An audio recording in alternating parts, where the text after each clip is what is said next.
वारकरी जेव्हा वारीमध्ये चालत असतात तेव्हा अनेक विसावे असतात, अनेक नियमांचं पालन त्यांना करायचं असतं. सकाळी वारकरी 3 वाजता उठतात आणि 3 वाजता वारकऱ्यांचा काकडा सुरू होतो. तो 2 वाजेपर्यंत चालतो आणि काकडा झाल्यानंतर भजन सुरू असतं. भजन झाल्यानंतर हरिपाठ असतो.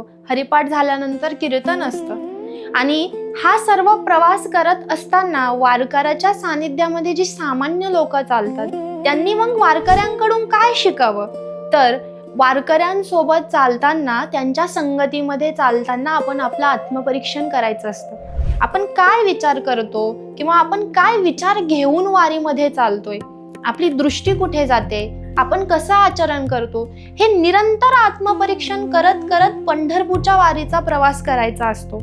केवळ चालणं आणि वारी करणं हा प्रवास नाहीये, तर आयुष्याचा प्रवास साध्य होण्यासाठी हा प्रवास आहे.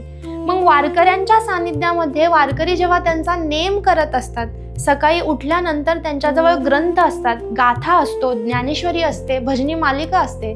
त्यांच्या सानिध्यात बसून ते काय वाचतात, ते वाचत असताना कोणत्या नियमांचं पालन करतात.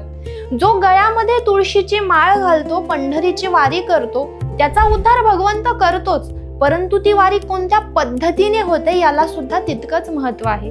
म्हणून वारी करत असताना आपण आपलं आत्मपरीक्षण करावं की आपण कसे विचार करतो, आपण कसं आचरण करतो आणि वारकऱ्यांच्या सानिध्यात राहून त्या वारकऱ्यांसारखं भोळेपण आपल्यात यावं यासाठी आपणही प्रयत्न करावे. वारकरी जरी भोळे असले तरी कळी काळाला सुद्धा जिंकण्याची ताकद त्यांच्यामध्ये आहे.